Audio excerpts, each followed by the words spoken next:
Perkenalkan, nama saya Armalena Nadia Kajim dengan NPM 0227251160 dari kelas 2F Prodi Akuntansi.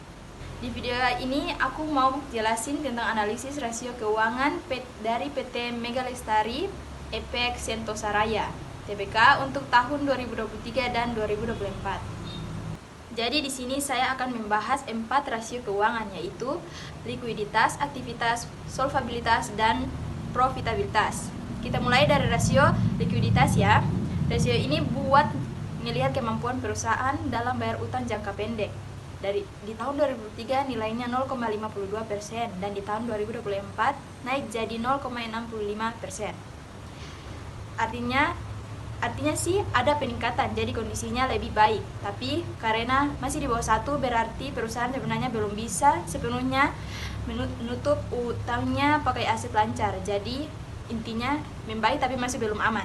Selanjutnya rasio aktivitas. Ini buat ngelihat hubungan antara utang dan penjualan.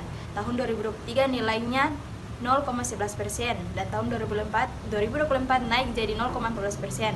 Ini bisa berarti penjualannya naik, yang itu bagus. Tapi di sisi lain utangnya juga naik. Jadi bisa jadi perusahaan agak lambat nagih uang dari pelanggan.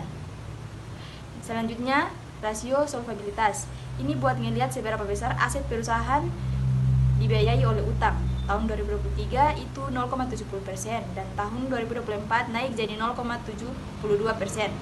Artinya sebagian besar aset perusahaan itu berasal dari utang.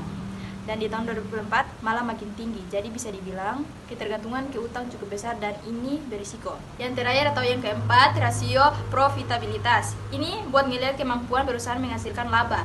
Tahun 2023 nilainya minus 0,34% dan tahun 2024 minus 0,24%.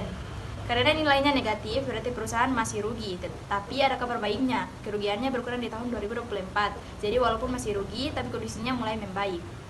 Jadi kesimpulan dari hasil analisis yang telah saya jelaskan, yang pertama, likuiditas naik tapi belum aman. Yang kedua, aktivitas naik tapi utang juga naik. Yang ketiga, solvabilitas tinggi, artinya utangnya banyak.